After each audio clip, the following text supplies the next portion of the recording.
It can be so daunting to think about saving money, especially with inflation right now being so high. Vincenza Vicari-Bentley is an accredited financial counselor and program coordinator with Utah State University's Financial Wellness Program, and she is here to share tips on how to help jumpstart your savings. All right, you had me at saving money. Yep. Welcome. Thank you. It's great to be here. 6 tips. We want to jump right in because these are great. Okay, to save automatically is the first one. Elaborate on that. That is the secret to success, I think, with saving. You take out that barrier of, oh, I have to move money. If you just have it automatically taken out of your paycheck, going into a savings account, you're going to be 100% more successful at saving. Because it's out of sight, out of mind. Right. And you won't be tempted to spend it. You can't spend money you can't see it's sitting in your checking account. Okay, you also say, think about this, save for the unexpected opportunity, not just the unexpected debt. Right. Or purchase. Exactly. So something may come up. My husband said, I have a business trip in this great city.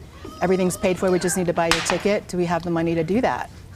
I have some savings to do that. So unexpected opportunities. It is important to save for emergencies, but let's think about saving for fun things too. That's a positive way to look at it. Sure. Not just I need this just in case, but I need it in case something incredible happens. Absolutely. Yeah, I think that's more of an incentive to want to put that money aside and not spend it right now. Right. Okay, this is a big one. Save to retire. Yes, we need a paycheck when we retire, right? We're still living. And so another thing that you can have is your retirement savings going automatically into a retirement account, and it can be a percentage. And if you keep it at a percentage, as you make more money, you're increasing actually how much more is going into retirement because it's a percentage of your pay. How much do you usually recommend that people are saving every single month? If you're younger, generally speaking, it's 10 to 15% of your pay. If you're younger, you can probably go on the lower side because you have so many years to save. As we get older, we probably need to be on the closer to the 15% to retire comfortably and to live a decent life in retirement and not to have to scrimp and save and, you know, pinch pennies. 15% though, it's good to hear an amount because that does sound, okay, that's doable. Save by reducing debt. Yes, if saving automatically is like my #1 tip, I think the cherry on top of that would have to be doing that because say that again, what the tip was. Sorry. Reducing your debt. Yes. Okay, so average credit card interest rate now is at 20%. It's gone up and up and up over the last 2 years. Right. So paying off your debt, you're actually saving by reducing debt, and you're making 20% on your money if you think about it. If you're paying 20% interest rate on your credit cards. What was it, the study that just said the average American has about $6,000 to $7,000 on their credit card right now? Right.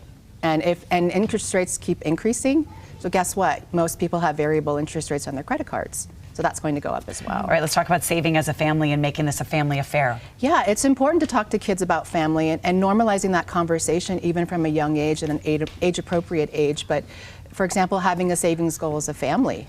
Like, we're going to do this together and we're saving for it together. You've built automatic accountability. You might make different decisions or the kids might understand, we can't do this because we're saving for that.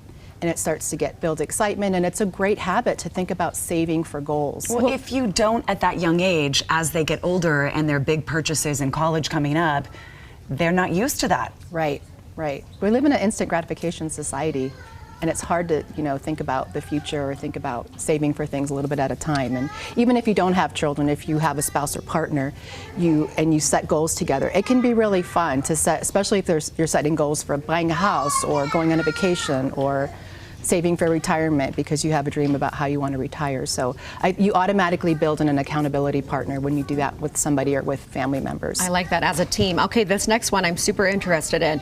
Is it ever too early? Start saving for college? No, it's not.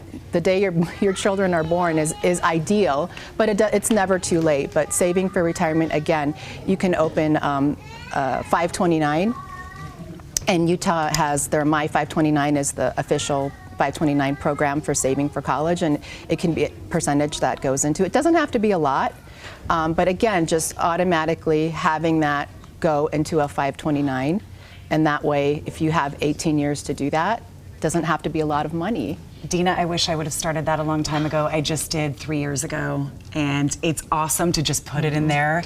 and know that it's growing and building, but my kids are older. These are great tips, though. I mean, I have my almost 2-year-old. Start now. Yes, absolutely. Yes. Yeah. Okay, so free weekly webinars. Tell our viewers about those. Yeah, so we teach free weekly webinars on financial topics, credit, debt, saving, being financially organized, debt. If you go to finance.usu.edu/EFW, you'll see our schedule.